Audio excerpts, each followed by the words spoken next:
Bonjour à vous tous. Moins de 32 000 manifestants partout en France selon les autorités. C'est le bilan de cette quatrième journée de mobilisation hier lancée par la CGT, Solidaires et FSU pour dénoncer l'austérité du budget 2026 et pour plus de justice sociale et fiscale. La CGT qui évoque pour sa part plus de 150 manifestations et des dizaines de milliers de salariés du public et du privé en grève.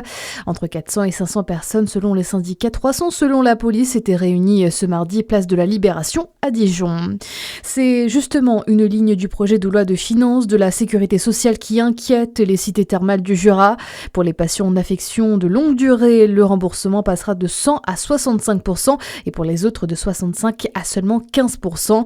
Une mesure qui pourrait menacer la fréquentation des stations thermales comme celle de Salins-les-Bains ou Lons-le-Saunier.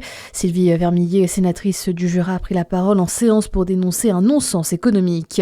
70% des stations thermales sont, comme vous le savez, dans des villes de moins de 5000 habitants. Donc c'est forcément un outil d'aménagement du territoire indispensable et que l'arrêt du remboursement des cures thermales, ou à peu près, pourrait mettre en faillite certaines communes.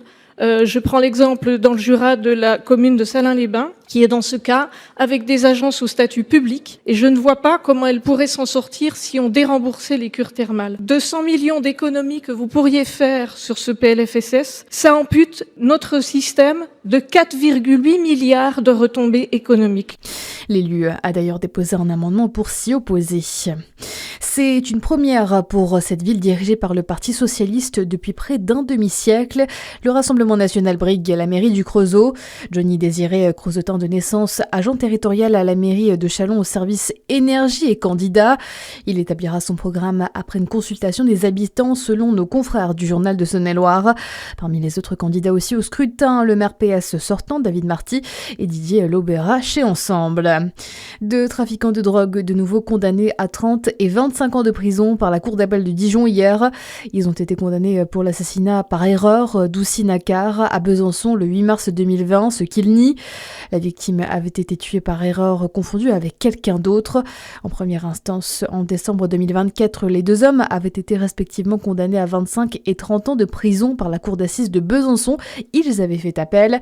L'avocat général a notamment dénoncé l'ultra-violence de la scène, qualifiant l'arme utilisée comme une arme de guerre capable de 800 coups à la minute. Fin de citation. Et puis en foot, les Bleus finissent à la 3e place. L'équipe de France féminine a remporté la petite finale de la Ligue des Nations hier soir face à la Suède 2-2. Elle s'était imposée à l'aller. Ce sont les Espagnols qui remportent la compétition pour la 2e fois consécutive. À suivre votre météo sur Fréquence Plus.